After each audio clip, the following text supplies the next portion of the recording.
Hola, hola, ¿qué tal? Muy buenos días a todas y todos. Esta es estrictamente hablando la clase 12, pero en la clase 12 tuvimos nuestro control 1, por lo tanto, según calendario, hoy es nuestra clase número 13, ¿ya?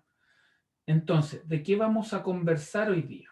Vamos a conversar sobre la segunda parte, que tiene que ver con metodología geofísica, ¿no? Vamos a ahondar un poquito en algunas de ellas que son súper importantes para ustedes, porque probablemente las van a utilizar mucho, sobre todo lo que son sus resultados. Algunos de ustedes probablemente en la medida que vayan avanzando en su carrera pueden ponerse incluso con una empresa sobre este tipo de metodología. Son muy cotizadas porque entregan información robusta de manera bastante rápida. Obviamente sí, están bien hechos, ¿ya?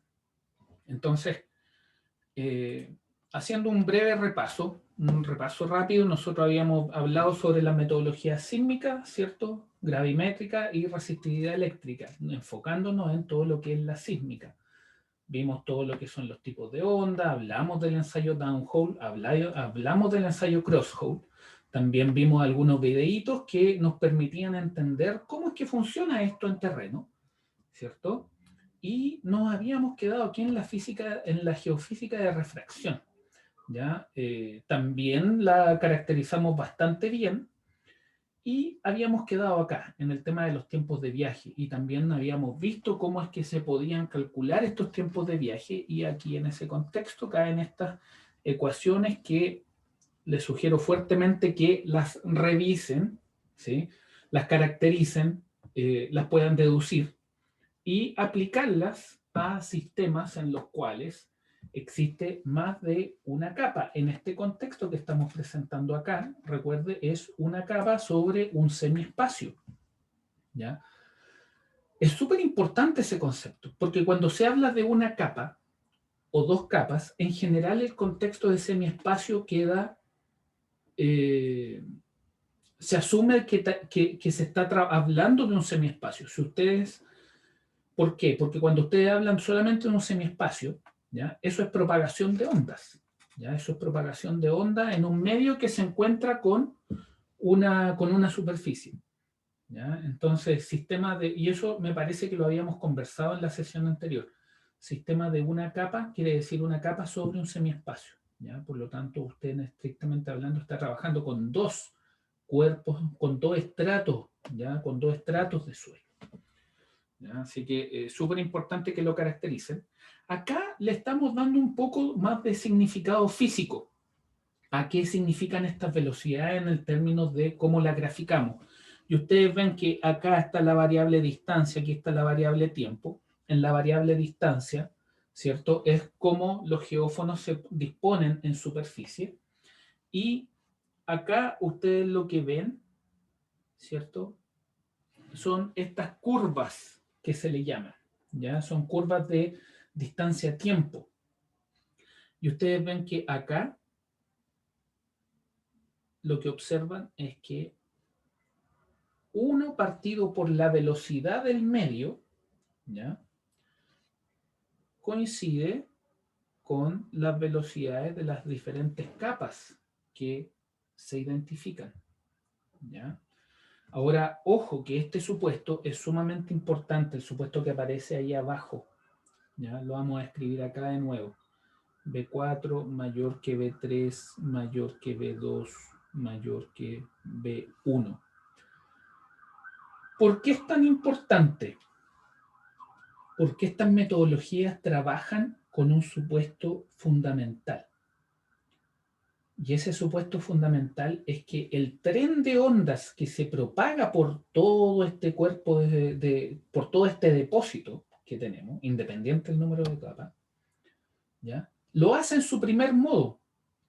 Consideren que cuando ustedes tienen un terremoto, cuando ustedes tienen un chimbazo en el terreno, ustedes generan todos tipos de ondas y todas esas ondas tienen diferentes contenidos de frecuencia. Sin embargo, todas ellas viajan en conjunto, ¿no? Y si usted hace un análisis de Fourier, usted a través de ese análisis de Fourier lo que hace es que decompone el tren de ondas y lo que hace es identificar las diferentes ondas que están involucradas con la propagación.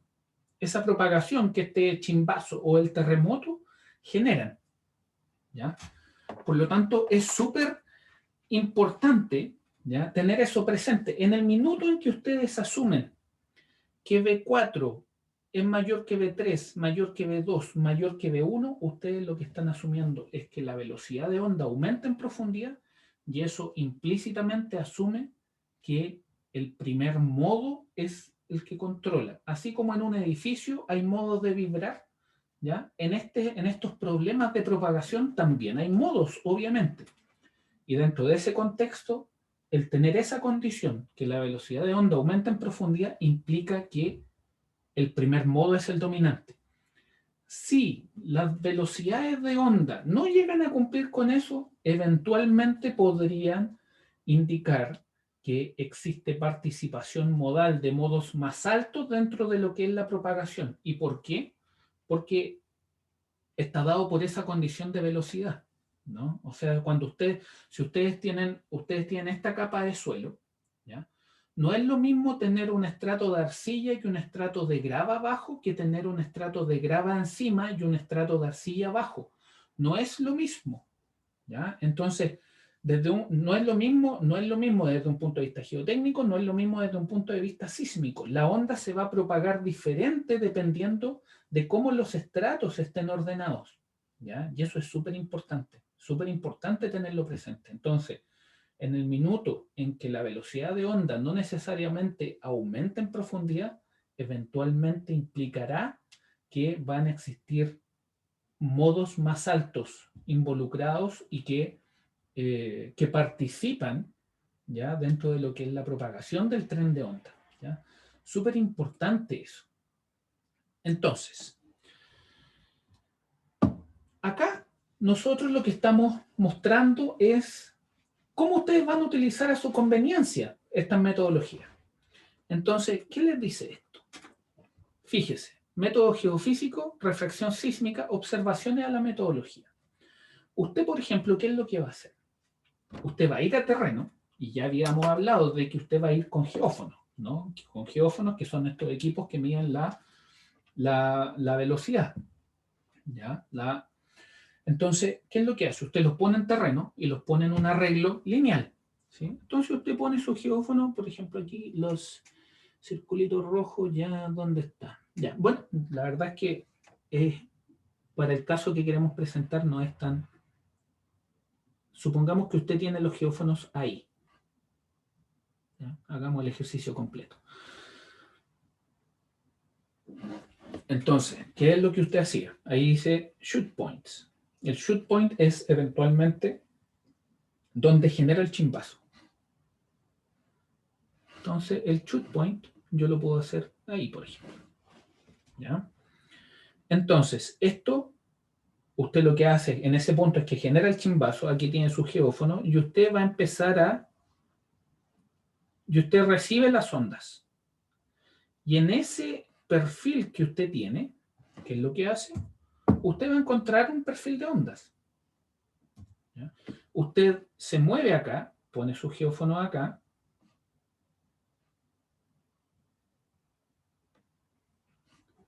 usted genera el chimbazo, ¿cierto? Recuerden, el chimbazo generalmente, ¿para qué hice? Generalmente el chimbazo se hace a una distancia tal que es la misma que existe entre los geófonos. Entonces, la distancia entre el primer geófono y la distancia entre el chimbazo, ¿ya?, que sea la misma que existe entre la distancia entre el primer geófono y el segundo, ¿no? Y en general eso es lo que usted va a hacer. ¿Por qué? Porque usted quiere que los geófonos en terreno estén espaciados regularmente. Entonces usted va a generar el chimbazo, ¿cierto? Genera la onda y usted va a encontrar nuevamente otro perfil. Y usted así repite esto. Configuración de perfiles. Diferentes configuraciones de perfiles. Ordenado, obviamente. Mientras más ordenado, mejor usted va a ser capaz de obtener su información. Entonces usted caracteriza en esta dirección, caracteriza esta dirección, caracteriza esta dirección, caracteriza esta dirección, caracteriza esta dirección. ¿Ya? Que es lo ideal que haga después. que caracterice, que ponga los geófonos, perdón, que ponga los geófonos en esta dirección. Después que los ponga en esta dirección, después los ponga en esa dirección, en esa dirección, en esa dirección. Y por cada posición del arreglo, usted genera un chimbazo. Ideal si esto lo repite acá, acá, acá, acá y acá, y también le pega desde acá. Y usted dirá, pero ¿por qué si yo tengo un arreglo lineal un arreglo lineal y me pongo por este lado y yo pego el chimbazo, ¿por qué es necesario que me ponga al otro lado? Y la respuesta es súper intuitiva, pero obviamente toma un poquito de estudio y también práctica. Y es el hecho que consideren esto, que cuando nosotros utilizamos estas metodologías, la metodología en este caso tiene ese supuesto fuerte de que en este caso B4 mayor que B3, mayor que B2, mayor que B1. Ya, esa es una. Pero la otra condición, y que se habló en la sesión anterior, nosotros hablamos de que las capas son horizontales. ¿Y qué es lo que ocurre? Que en terreno no hay cómo garantizar eso. ¿Ya? O sea, cuando usted va a terreno, los terrenos pueden estar con cualquier inclinación. Usted puede tener un terreno así, otro que está así, ¿cierto? O eventualmente, si usted tiene suerte, podrían estar todos horizontales, pero en general eso no se da. ¿Ya? Consideren que la naturaleza, ¿cierto? Se deposita los suelos, deposita según los eventos que vayan ocurriendo, ¿no? Cuando ustedes tienen una depositación de un suelo, la depositación de ese suelo se generó porque durante mucho río pasó, o sea, durante mucho tiempo pasó un río. Después ustedes tienen de que ese río dejó de pasar, ¿cierto? Y hubo erosión por viento y se depositó otra capa. O eventualmente llegaron materiales volcánicos producto de una erupción en algún volcán cercano. Entonces, esa condición de que las capas son planas es, estrictamente hablando, es una quimera, ¿ya? Porque probablemente esa condición no la van a encontrar. Quizá en algunas partes sí, pero generalmente no. Entonces, es en ese contexto que el tener un arreglo y pegar un chimbazo por un lado y pegar un chimbazo por el otro, de alguna manera, ¿cierto? Le ayuda a compensar el hecho de que usted está trabajando con una metodología que asume que los estratos son horizontales, ¿ya? Entonces, de alguna manera u otra, el hacerlo por ambos lados le ayuda, ¿ya? Le ayuda para poder lidiar mejor con esa condición de borde que muchas veces determina la calidad de los resultados, ¿ya? Entonces, refracción sísmica. Para ir cerrando lo que es refracción sísmica y entrar a ondas superficiales. Trabaja principalmente con BP. Permite cruce de perfiles. Le puede ayudar a encontrar agua, ¿no? Porque trabaja con onda P. Ajuste de tiempos de arribo. Necesita una buena calidad de señal y generalmente utiliza energía, ¿sí? Obviamente utiliza la energía del impacto. Entonces eso es como para ir terminando. Y como pueden ver ustedes, en la medida que van desarrollando estos perfiles, ¿cierto? Y que el perfil que usted genera, usted pone un lineal y usted obteniendo los resultados, le entrega ese resultado de ahí. Usted hace otro perfil por ambos lados. Eso es lo ideal, por ambos lados. No siempre se hace, pero lo ideal es que una vez que usted haga el arreglo por ambos lados, ¿ya? Y hablamos de eso ya, es súper importante. Entonces usted tiene ese perfil, tiene este otro perfil, tiene este otro perfil. Y usted se va en la transversal. Tiene ese perfil, ese perfil, ese perfil, ese perfil, ese perfil, ese perfil. ¿Y qué es lo que hace? Que los empieza a trabajar desde una perspectiva tridimensional. Usted tiene una metodología que le entrega qué es lo que pasa con el perfil de suelo bidimensionalmente, ¿cierto? En la horizontal y en la vertical. Sin embargo, el hecho de que usted se mueva lateralmente le permite ir complementando de manera bastante eficiente como el perfil que usted midió en esta línea, ¿cierto? Va cambiando en esta otra línea. Entonces, eso es súper importante. ¿Por qué? Porque le da una perspectiva tridimensional del depósito de suelo que usted tiene abajo en el terreno que lo hace. ¿Todos tienen este mismo nivel de práctica? No todos. ¿Ya? Hay empresas que trabajan muy al detalle, que efectivamente ponen un perfil, hacen mediciones en un lado, mediciones en otro, ¿ya? Y hacen mediciones en la transversal de manera, y hacen mediciones de manera discreta, ¿no? En pocas distancias. Hay otros que ponen un perfil en la longitudinal y hacen otro perfil en la perpendicular y eso es todo. ¿Ya? Entonces, obviamente todo depende del problema, todo depende de las dimensiones del terreno, cómo se haga, así como también de la calidad de los registros que usted vaya obteniendo en terreno. Entonces, ¿qué es lo que puede formar usted con toda esta información? Con esta información realizada a partir de resultados que se le entregan en formato bidimensional, usted lo que puede hacer es empezar a definir una estructura tridimensional de su subsuelo en función de los parámetros que usted está obteniendo. Ahora, fíjense en algo. Nosotros acá estamos yendo con estas profundidades, ¿ya? 60 metros, ¿ya? Y está bien. Pero fíjense acá las velocidades, ¿ya? Estamos hablando de 5.000 metros por segundo, aquí 1.000 metros por segundo, 500 metros por segundo. En general son velocidades altas, ¿ya? Y esto va en línea con lo que habíamos hablado. Generalmente cuando uno hace sísmica de refracción, en general le va muy bien con la resolución cuando uno quiere detectar roca, ¿ya? Sin embargo, para profundidades bien someras, ¿ya? La metodología pierde precisión. ¿Ya? La metodología pierde precisión. Es muy utilizada para detectar la roca, ¿ya? Pero no es tan utilizada para, si usted quiere hacer física, geofísica, por así decirlo, en algún edificio que esté en Santiago Centro, aquí en San Miguel, ¿ya? Usted lo que hace es que simplemente va y trabaja con otras metodologías que vamos a ver ahora, que son las de metodologías de ondas superficiales, que son un poquito más precisas y permiten caracterizar profundidades más pequeñas, ya de manera bastante precisa. Entonces, refracción sísmica, ¿ya?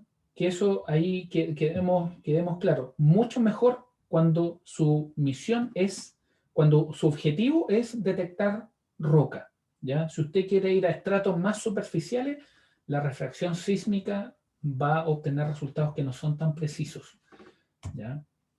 Para ir con resultados más precisos en terrenos a profundidades donde usted necesita caracterizar profundidades más someras, usted va a trabajar con estas tecnologías en general. ¿Con cuál de todas va a trabajar? La verdad es que el mercado ofrece las 4.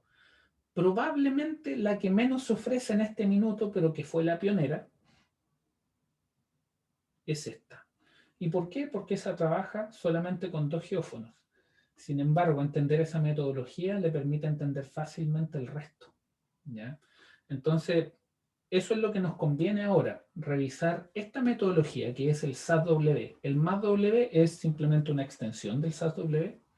El REMI, el SPAC y el FK pueden trabajar, en particular el SPAC y el FK trabajan con ruido ambiental. ¿A qué nos referimos con ruido ambiental? Que todo tipo de ondas les sirve mientras sean producidas por una fuente que se asume lejana. Por ejemplo, el paso de una micro, el paso de la gente, ¿ya? Obviamente, si usted pone un tambor, ¿ya? Un tambor a vibrar al lado, un tambor en terreno o una fuente cercana, el ruido ambiental se va a ver absolutamente modificado por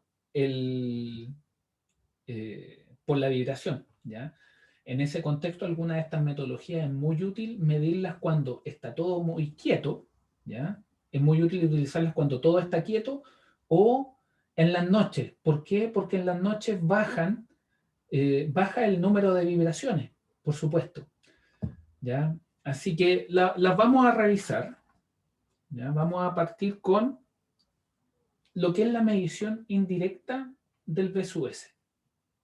Si ustedes se recuerdan, nosotros habíamos conversado de que las ondas sísmicas estaban relacionadas entre ellas, ¿ya?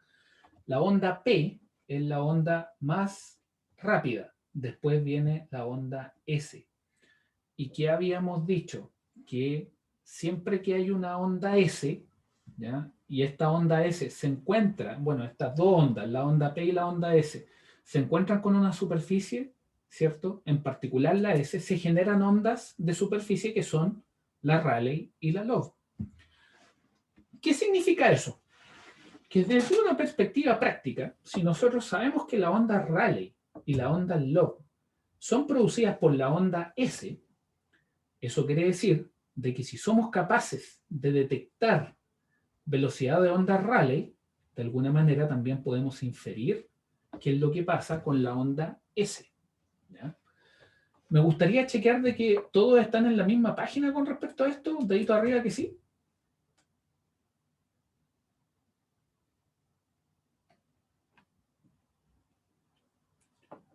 Entonces,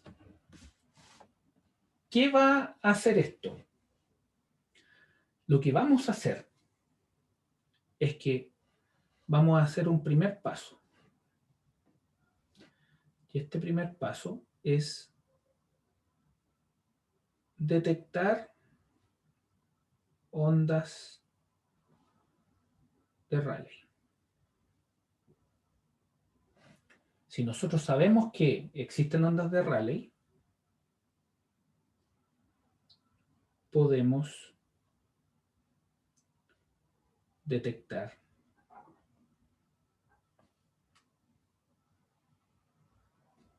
ondas S, ¿ya?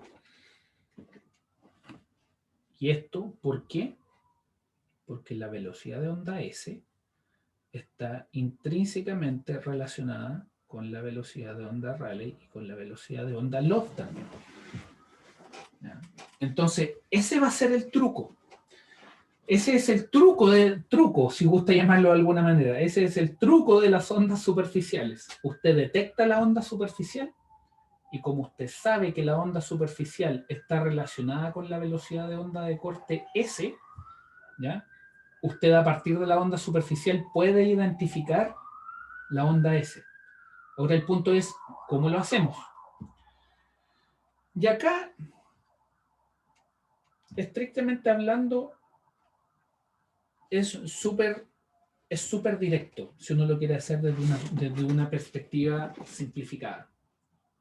Y basta que usted obtenga la distancia de una longitud de onda y que usted también obtenga el tiempo de viaje que se demora la onda en recorrer esa longitud de onda. Eso es lo que usted necesita, ¿cierto? Ahora, el desafío es cómo, ¿ya? Entonces, es por eso que ahí yo les tengo eso, ¿no?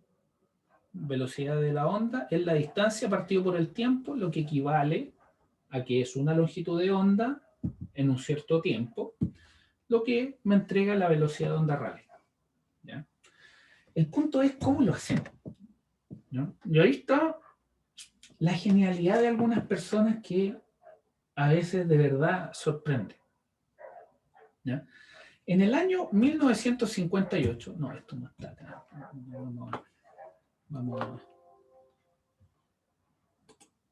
vamos a agregar alguna, agreguemos alguna, a ver cuántas necesitamos. En el año 1958, o 50 por ahí, no recuerdo muy bien, un ingeniero científico, sismólogo, la verdad es que no recuerdo qué era, de apellido Jones.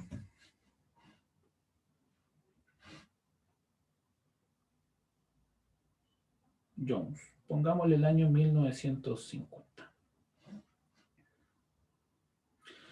Él dijo, la velocidad de onda S está relacionada con la Rayleigh. Por lo tanto, si yo obtengo la Rayleigh, puedo obtener la S en profundidad. ¿Y cuál es la tremenda ventaja de eso?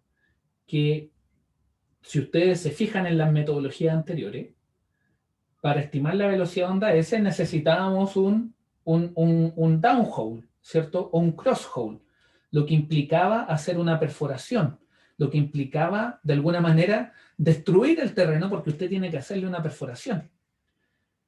Entonces, el Jones dijo, no, po, nosotros podemos identificar la velocidad de onda S en profundidad si nosotros lo que hacemos es medir la velocidad de onda Rayleigh en superficie.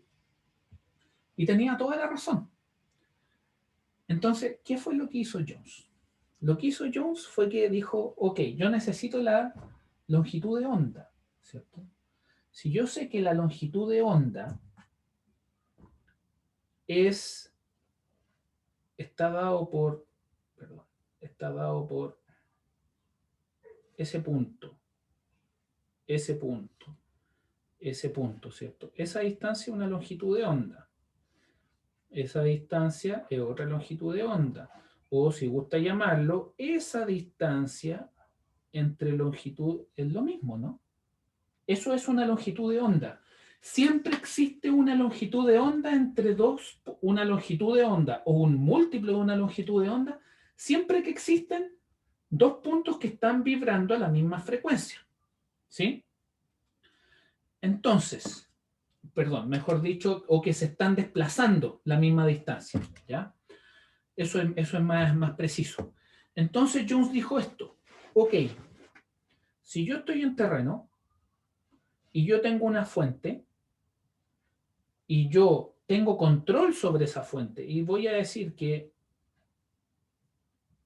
esa frecuencia es tanto, esto va a generar una onda que se desplaza, ¿cierto? Que se transmite por el medio en la superficie, siguiendo eso, ¿no? Siguiendo esa frecuencia y va a tener una longitud de onda asociada. Entonces, ¿qué es lo que voy a hacer yo? Dijo Jones. Lo que voy a hacer es que voy a tomar un geófono. Y voy a tomar este geófono, y voy a hacer un chequeo. Y me voy a parar ahí. Y efectivamente, él lo que ve es que cuando pone este geófono al lado de la fuente, estas dos ondas vibran con la misma frecuencia, ¿cierto? Sin embargo, Jones, cuando movió el geófono para acá, esos geófonos ya no estaban vibrando en la misma frecuencia, ¿no? Lo movió un poquito más para allá y los geófonos todavía no estaban vibrando en la misma frecuencia. Sin embargo, cuando lo puso ahí, él midió que la fuente y el geófono, que estaban a una cierta distancia, vibraban de la misma manera.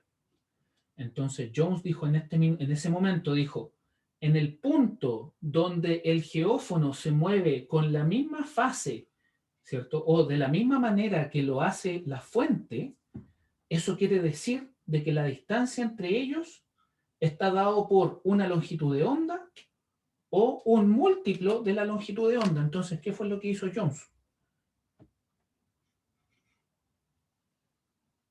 Jones generaba la onda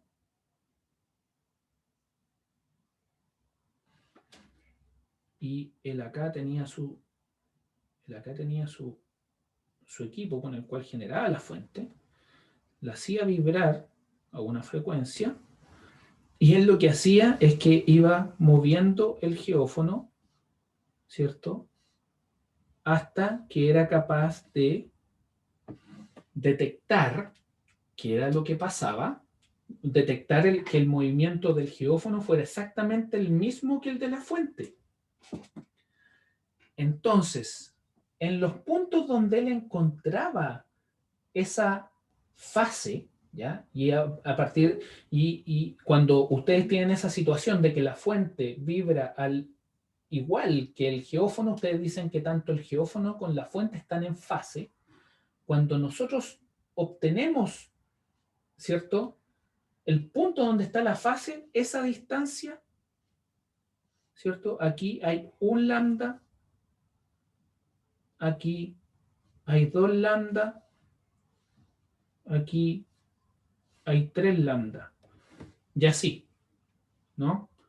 Entonces después Jones decía, ok, ¿y cuál es la distancia entre los dos geófonos, entre los dos puntos que están en fase? Son 5 metros, por decir algo. ¿Ya? Entonces, ¿qué era lo que decía? Oiga, pero recuerde, ¿cierto? Si usted tiene esa distancia y usted sabe el tiempo que se demora en recorrer esa distancia que usted tomó por el tiempo que usted tomó es la velocidad de onda Rayleigh, ¿cierto? Entonces, eso efectivamente era la velocidad de onda Rayleigh.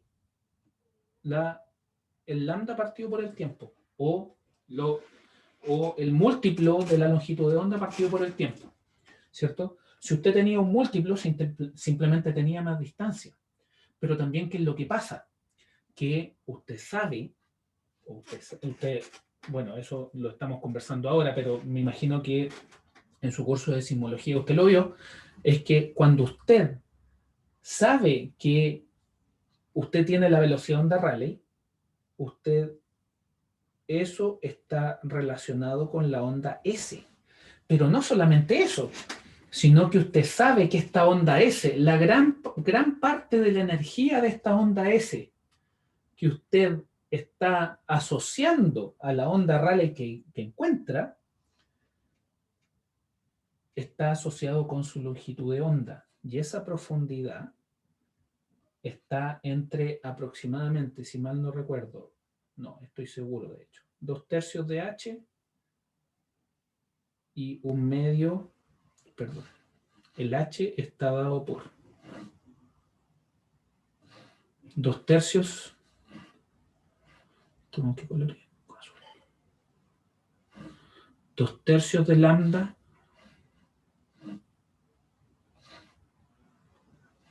y 1/2 de lambda. Para ir a la segura, podemos dejarlo en 1/2 de lambda. ¿Ya? Hoy en día eso no es tan, es relevante, pero no es lo que determina el resultado. ¿Ya?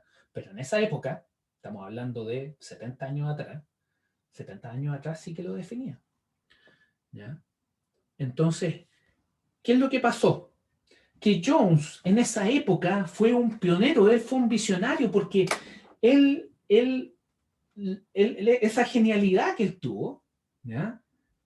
Fue la primera chispa, ¿cierto?, que correlacionó la utilidad de medir una onda Rayleigh o una onda Love en superficie y correlacionarlo con cómo la velocidad de onda se puede distribuir en profundidad.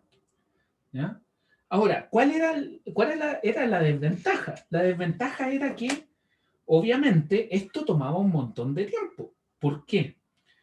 Porque recuerdan la metodología, ¿no? O sea, tiene que haber alguien, ¿cierto?, que está pegándole a esto con una cierta frecuencia. Puede ser, en ese caso, ¿cierto?, un vibrador controlado, que es donde usted lo ponía a funcionar a una cierta frecuencia y esto simplemente vibraba, ¿no? Pero para que la metodología fuera útil no era solamente la fuente, sino que además tenía que ser el geófono. Y el geófono usted lo tenía que ir moviendo, ¿cierto?, en una dirección, en una línea, ¿cierto? E ir buscando en dónde la fuente con el geófono estaban en fase. Y eso era tremenda pega, ¿no? Era mucho trabajo, pero más que el trabajo, era el tiempo, ¿no? Entonces, claro, era una idea brillante, pero con un tiempo, una inversión de tiempo que obviamente no siempre justifica. Entonces, ¿qué es lo que pasó? Que si bien la idea de Jones era brillante, ¿ya? En términos prácticos era muy difícil. Consideren que en los años 1950 el tema de los computadores recién estaba emergiendo, ¿ya? Entonces, obviamente, desde una perspectiva técnica, ¿ya?, no había tecnología ni herramientas para hacer esto eficiente. Entonces, esta metodología, ¿ya?, que era de alguna manera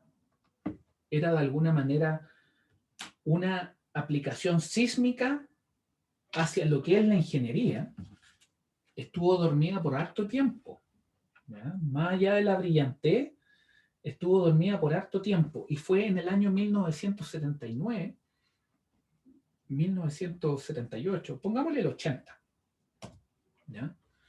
Que un profesor en Estados Unidos junto a sus alumnos, el profesor se llamaba Kenneth Stocky y el alumno se llamaba Sohio Nazarian. ¿Ya? Ellos en el año 1900, pongámosle 80, ¿ya? En el año 1980 lo que dijeron es: la idea de Jones es brillante,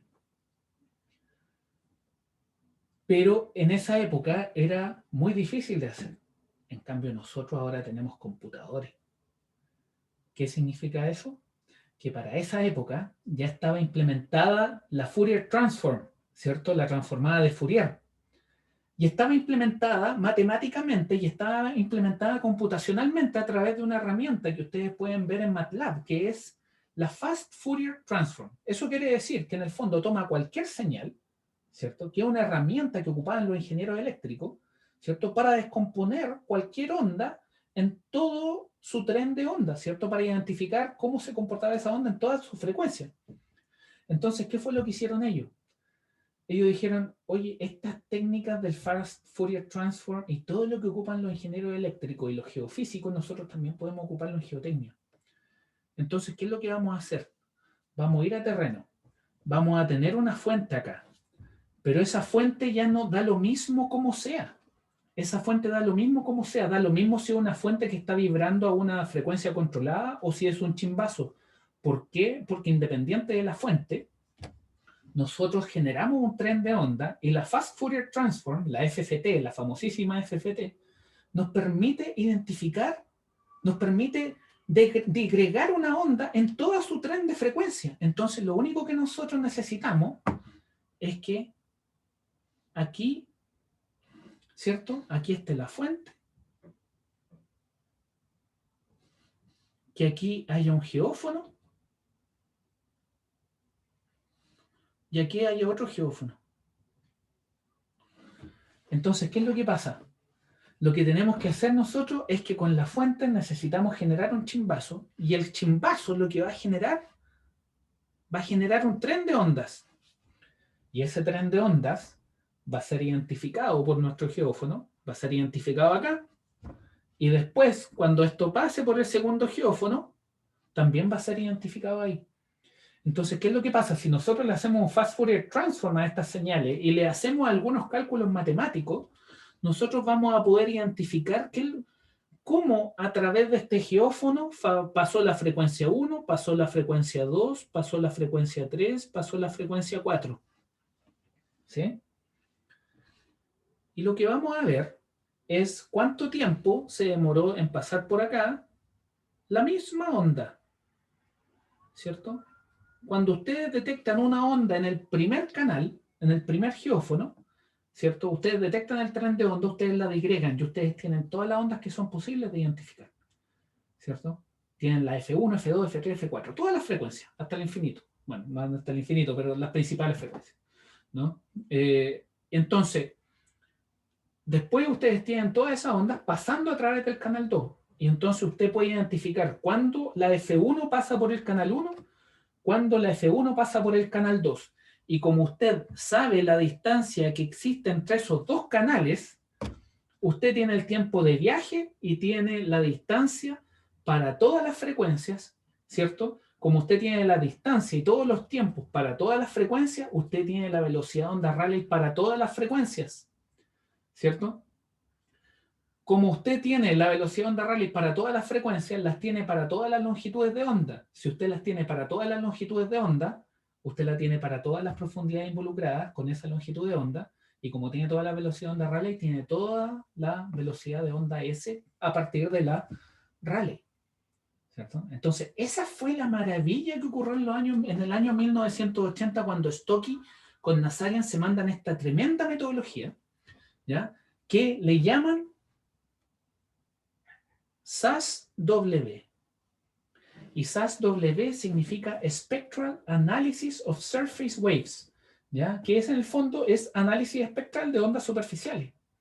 Y el método es maravilloso, es realmente espectacular, ¿ya? Es entretenidísimo, ¿ya? Y obviamente a partir de esa tremenda incorporación de tecnología que le metieron en la Universidad de Texas a todo lo que es el traer los conceptos de la sísmica y la geofísica a la geotecnia, ¿ya? Empezó a decirnos de una manera, oye, para tener la velocidad de onda de corte en profundidad, ya no necesariamente necesitamos un hoyo, ¿cierto? Lo que podemos hacer es simplemente con geófono y los elementos adecuados de análisis de señales, lo que podemos hacer es generar un chimbazo en superficie y inferir qué es lo que pasa con la distribución de velocidad de onda de corte en profundidad. ¿Ah? Fantástico, ¿no? Extraordinario. Dedito arriba que todos están entendiendo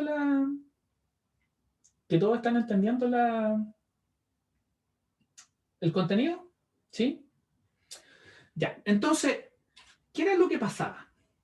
Si nosotros analizamos el método en este minuto, Nazarian y Stokey le habían dado en el clavo a la metodología, ¿cierto? Pero este era un trabajo largo, entonces, ¿qué era lo que pasaba? Que, obviamente, si nosotros hacemos el esquemita acá, tenemos la fuente, tenemos el geófono, tenemos los geófonos y tenemos esta distancia, ¿ya? Entonces, ¿qué era lo que pasaba? Que de acá, ¿cierto? Por todo el tren, por cada frecuencia I que nosotros podíamos identificar y de la cual sacábamos una velocidad I y un lambda I, ¿cierto? Que esta es velocidad de onda Rayleigh, esta es longitud de la onda Rayleigh, I, ¿cierto? Por cada una de las frecuencias, nosotros podemos identificar un BSI, ¿cierto? Y un HSI, ¿sí? Ahora el punto, ¿qué es lo que pasa? Que si nosotros graficamos esto en profundidad, ¿ya? Nosotros vamos viendo que para una cierta profundidad, y recuerden, esta profundidad es un medio de lambda R, ¿ya? Aquí, si mal no recuerdo, ya ese es un factor que no recuerdo con exactitud, pero aquí me parece que el BSI es 1,2 BR. ¿Ya? No me acuerdo exactamente de ese número. Debe estar acá en la presentación. Entonces, lo que obtenía esto era que efectivamente ustedes podían, ¿cierto? Por cada lambda, por cada HI y por cada BSI que ustedes obtenían, en profundidad, ustedes podían obtener un perfil de velocidades. Un perfil de velocidades. Entonces, el punto es que ustedes tenían unas primeros encuentros, ¿sí? El punto es que había un tema con la teoría, ¿ya? ¿Y cuál es ese tema con la teoría? Que en 1963, un sismólogo de apellido Haskell, él lo que había hecho era que él había hecho teóricamente a mano, él había dicho, si yo tengo un campo, ¿ya? Un campo de estratos, o mejor dicho, si yo tengo un terreno en el cual tengo muchos estratos, ¿ya? Y estos estratos están sobre un semiespacio, ¿ya? Aquí hay un semiespacio. Y aquí hay un estrato 1, aquí hay un estrato 2, aquí hay un estrato 3, aquí hay un estrato 4, ¿ya? Y él lo hizo para un número generalizado de estratos, ¿ya? Él dijo, si yo conozco en cada estrato y en el semiespacio, yo conozco la altura del estrato, conozco la densidad, conozco el módulo de Poisson y conozco su B sub S para cada uno de estos,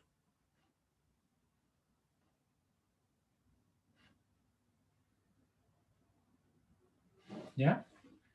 Él dijo, yo puedo encontrar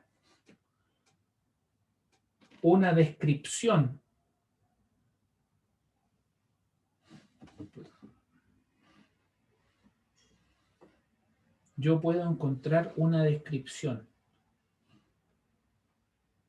de cómo en superficie yo puedo describir en función de la frecuencia la velocidad de la onda Rayleigh, ¿ya? Y este fue Haskell. Y esto fue en 1963. Genialidad pura. ¿Mm? Entonces, ¿qué fue lo que pasó? Que si ustedes se fijan acá, con la metodología que implementó Stokey con Nazarian, ellos tenían la pega que Jones había propuesto, pero la tenían de manera automatizada y para diferentes profundidades. Y ellos decían, con diferentes profundidades yo puedo caracterizar la distribución de la velocidad onda S, ¿cierto? En profundidad, porque yo tengo el BS que es 1.2 BR y tengo, ¿cierto? Que el H es 1/2 por lambda R.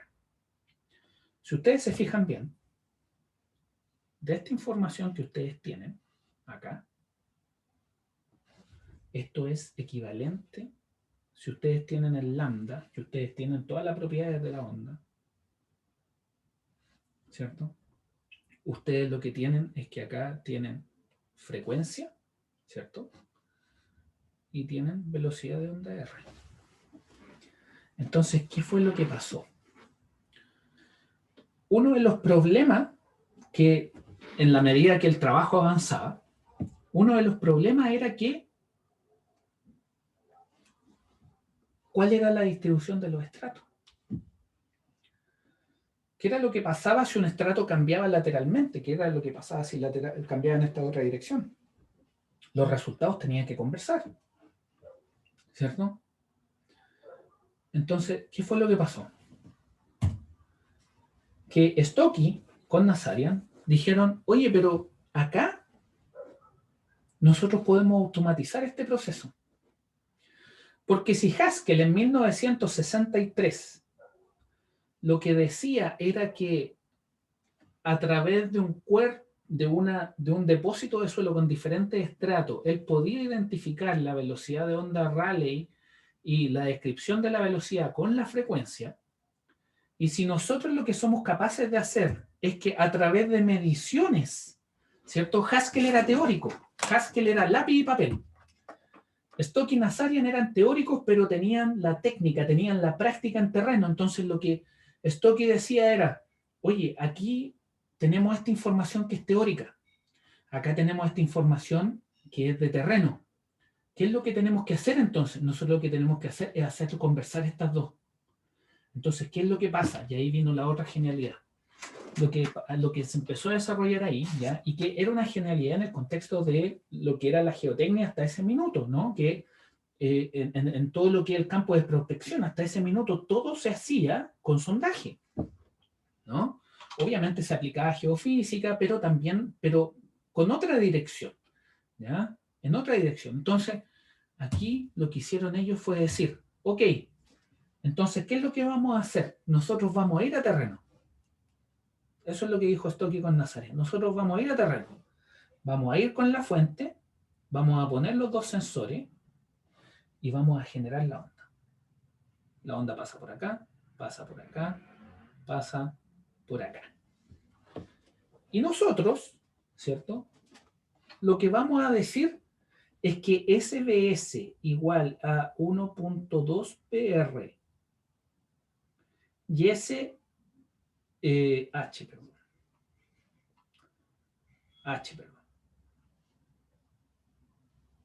H igual a lambda R partido por 2. Lo que nosotros vamos a decir es que tenemos, obviamente, tenemos una curva experimental que nosotros obtenemos de terreno, donde tenemos acá la velocidad de onda S, perdón, la velocidad de onda Rayleigh, y tenemos esta curva, que Haskell le llama la curva de dispersión. Entonces, esta es nuestra curva de dispersión.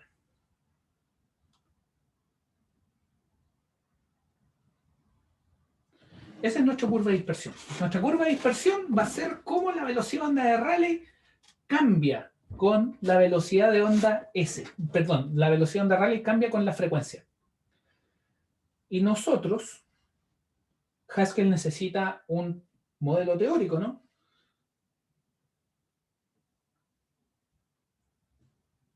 Entonces nosotros vamos a decir que... ¿Qué pasó? Nosotros vamos a decir que la velocidad de onda Rayleigh, ¿cierto? O mejor, la onda es el tiro, ¿no? Pongamos la onda es el tiro. ¿Ya? Esta la vamos a llamar onda S. Y esta velocidad de onda S es así, ¿cierto? En base a los puntos discretos que yo obtenía. Bueno, relativamente discretos para cada una de las frecuencias, ¿no? Entonces tenían eso. No puedo hacer el dibujito. Entonces, ¿qué pasa? Que a esto se le asocia estratos. ¿Sí? Entonces, ¿qué es lo que dijeron? Esta información que nosotros acá tenemos va a ser nuestra información inicial. Nosotros con los datos de terreno vamos a inferir una curva de dispersión y esa curva de dispersión va a tener un estrato asociado. Entonces, ¿qué vamos a hacer? Vamos a tomar el trabajo de Haskell y vamos a asumir, ¿ya? Vamos a asumir que tenemos un estrato, esto es de terreno, ¿cierto? Con la metodología de terreno, ellos tenían un H1, Rho1, Nu1, BS1. Un H2, Rho2, Nu2, BS2. Y así. ¿Ya? Y un H3, Rho3, BS3. Y acá, ojo, importantísimo esto, el semiespacio.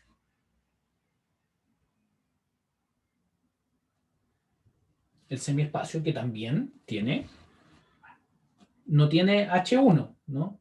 Pero lo más importante en esto es el BS del semiespacio. Entonces, ellos dicen, si nosotros tomamos el trabajo de Haskell, ¿cierto? A partir del trabajo de Haskell, según lo que Haskell dice, nosotros con ese estrato, con ese grupo de estratos, nosotros somos capaces de obtener una curva de dispersión. Entonces, teóricamente,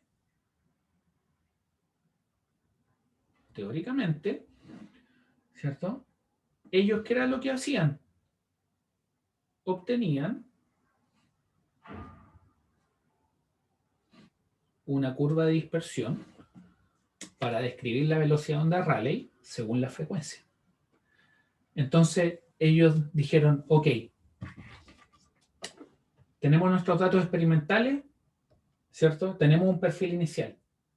Veamos si con ese perfil inicial, al aplicar la teoría de Haskell, nosotros podemos obtener una curva de dispersión tal que se parezca de correcta manera a la curva experimental que obtuvimos, ¿no? Entonces, ¿cómo lo hacían? Obtenían una curva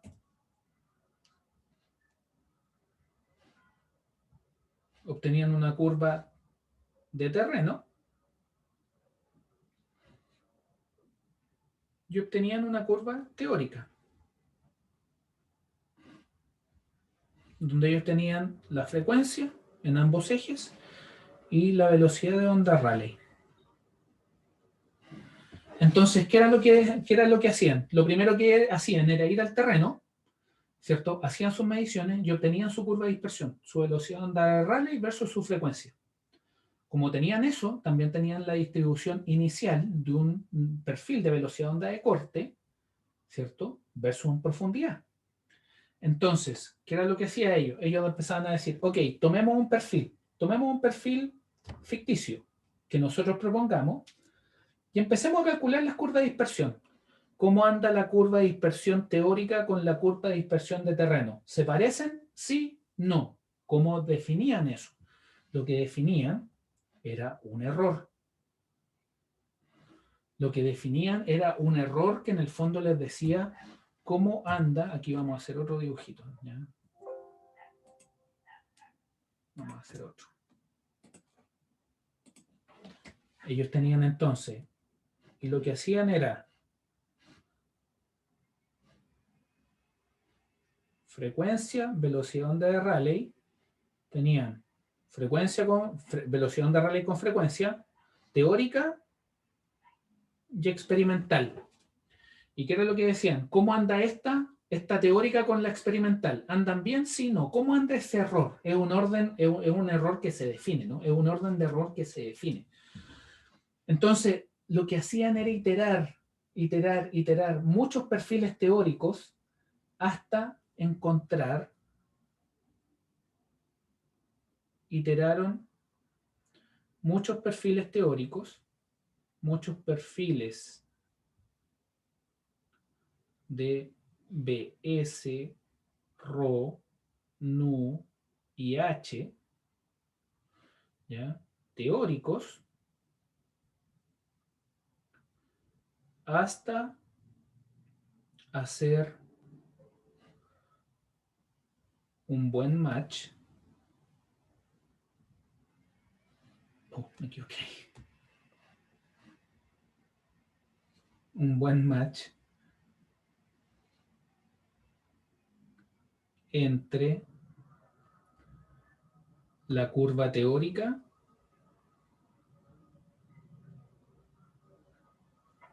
y la experimental. Entonces ellos tenían el dato, ellos tenían la curva experimental. Lo que tenían que hacer era encontrar el modelo de capas, ¿cierto? Que al calcularle su curva de dispersión, la curva de dispersión que obtenía hacía el mejor match con la curva de dispersión experimental que ellos hacían. Y eso ya cambió la caracterización de terreno, ¿ya? De manera radical, porque al hacer eso, ¿ya? Al hacer eso, lo que hacían era que con análisis espectral, ¿cierto? Y física teórica, sismología teórica, al unir todas las herramientas que la física, la sismología, la teoría de señales, ¿cierto? Al ponerla en un contexto geotécnico, nos ahorraba el trabajo de tener que hacer un hoyo en profundidad para caracterizar el terreno. Y eso fue una genialidad tremenda, ¿no? Y acá tenemos la curva, en rojo tenemos la curva teórica, y acá en azul tenemos la experimental. Y una vez que la iteración teórica le hacía match a la experimental, cuando ese error entre lo experimental y lo teórico, ¿ya? Esto inicialmente se hacía con mínimos cuadrados, ¿no? Eso era un menor que una cierta tolerancia. Se decía que el perfil de suelo teórico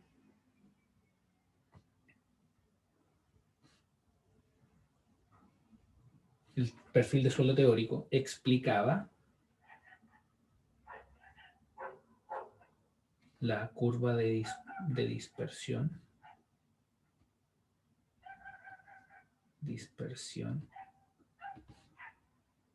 experimental.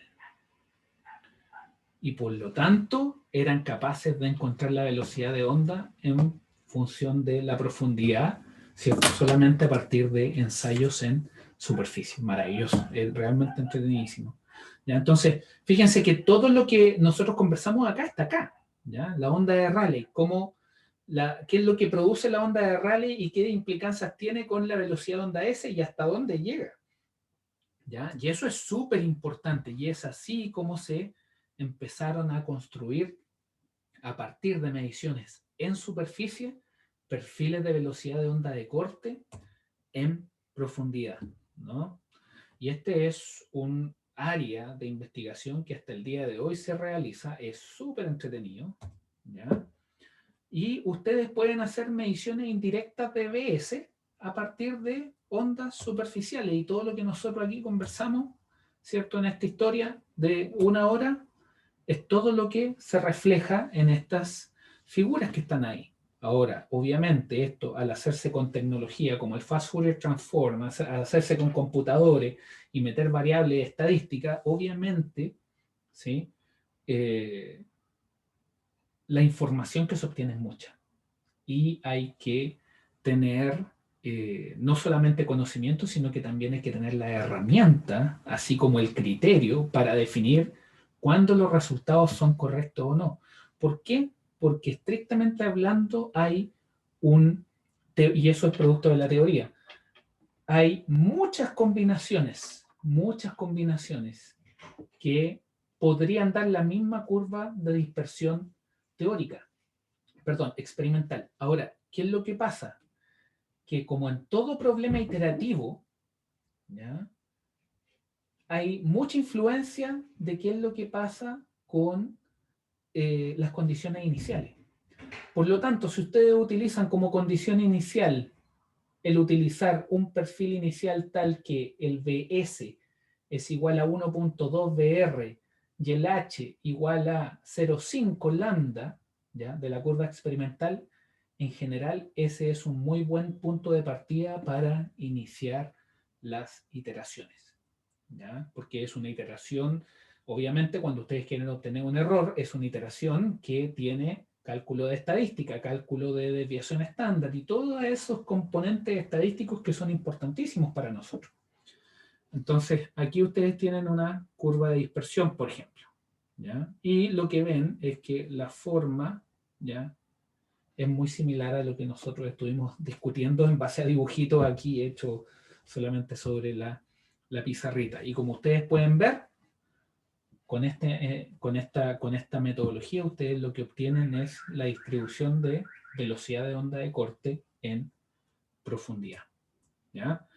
Mediciones indirectas de BS, metodología de inversión, busca asociar una curva de dispersión a un modelo de capas, refiere a resolver un problema no lineal, linealización mediante la derivada en un punto, diferentes metodologías de búsqueda tipo Monte Carlo o bien búsquedas inteligentes. Como les decía, esto abrió absolutamente una nueva rama de la ingeniería geotécnica que fue lo que es la caracterización geotécnica con metodologías no invasivas, ¿cierto? Metodologías no invasivas, ya no necesitábamos hacer un sondaje, ¿ya? Y como ustedes pueden ver ahí aparecen muchos resultados, ¿ya?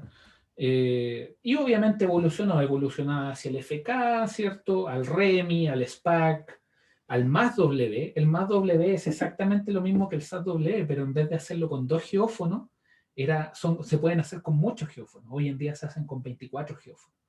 Así como también esta metodología empezó con todo lo que es una fuente activa a través de un golpe, hoy en día ya no necesariamente se trabaja con un golpe, sino que se trabaja con lo que se llama el ruido ambiental, que es lo que conversábamos al inicio de la clase, que es trabajar con todas las ondas provenientes generadas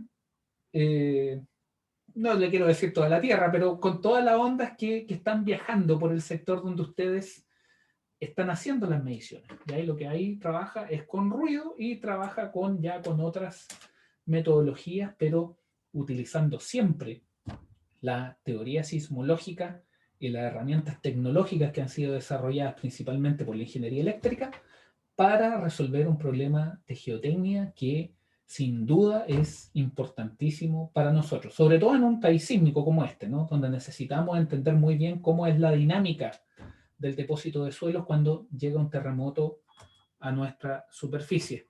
Ahí hay algunos detalles de las metodologías. Aquí este es un videito que les dejo para que lo puedan ver después.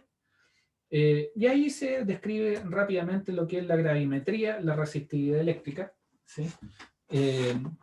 Lo podemos ver más en detalle en la próxima clase, ¿ya? Pero por ahora me parece que esto está súper bien. Les doy las gracias por haber venido el día de hoy. Y no, en caso que tengan dudas, consultas, nos estaríamos viendo el día, el jueves, perdón, ¿ya? Así que si alguien no tiene dudas, consultas, me despido, que estén muy bien.